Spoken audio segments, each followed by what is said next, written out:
This channel does not promote any violent, harmful, or illegal activities. All content provided by this channel is meant for an educational purpose only. তিলোত্তমা খুনের আজ বিধানসভাতেও স্বাস্থ্যমন্ত্রীর পদত্যাগের দাবিতে বিধানসভায় ধর্ণা বিজেপির।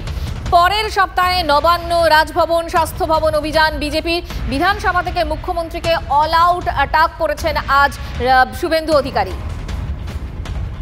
আমরা ভারতীয় জনতা পার্টির বিধায়করা সিদ্ধান্ত নিয়েছি যে আমরা আগামী সপ্তাহে একদিন নবান্ন, একদিন রাজভবন এবং একদিন স্বাস্থ্য ভবন যাব।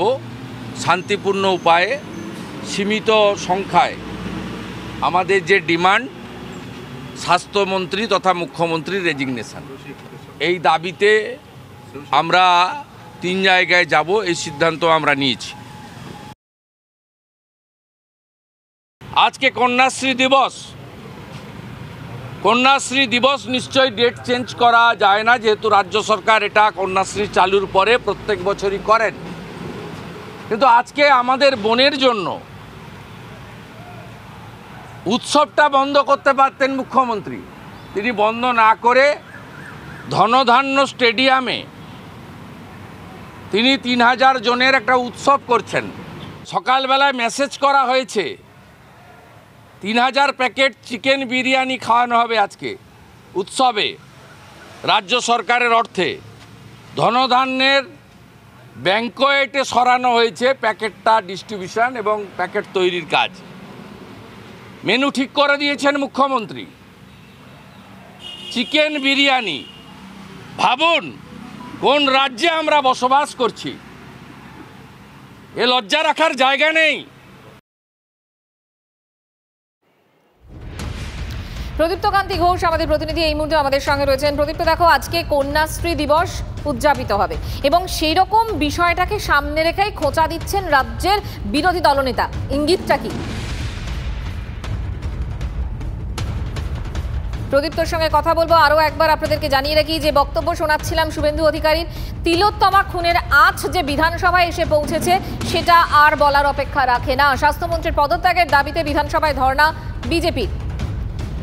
প্রদীপ্ত রয়েছেন আমাদের সঙ্গে, কথা বলবো তার সঙ্গে। প্রদীপ্ত, আজকে কন্যাশ্রী দিবস উদযাপন হবে আমরা জানি, এবং এই যে কন্যাশ্রী উৎসব নিয়ে যে কথাটা শুভেন্দু অধিকারী বললেন, আসলে ইঙ্গিতটা কি?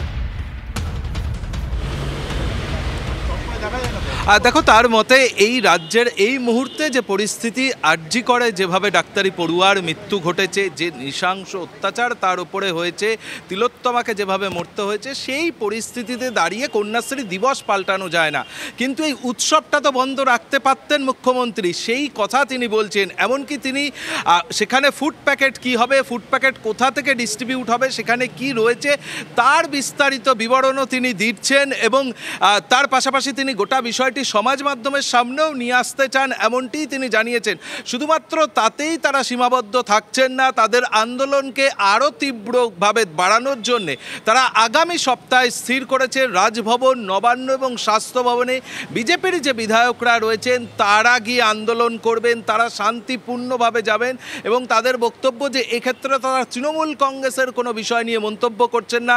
এটা রাজ্য সরকারের ব্যর্থতা, এবং রাজ্য সরকারের ব্যর্থতার জন্যেই তারা এই প্রতিবাদ কর্মসূচি করছেন। তারা কোথাও গিয়ে তৃণমূলের চেয়ারপারসনের পদত্যাগ দাবি করছেন না। স্বাস্থ্যমন্ত্রী হিসাবে যিনিই থাকুন না কেন তাকেই পদত্যাগ করতে হতো, সেই দাবি তারা করছেন, এবং একই দাবিতে তাদের আন্দোলন চলবে। বিধানসভার অভ্যন্তরে যে আন্দোলন আজকে তারা শুরু করেছে, সেই আন্দোলন তারা আগামী দিনেও করতে চান, এবং আগামী অর্থাৎ স্বাধীনতা দিবসের। আপাতত তোমাকে ধন্যবাদ।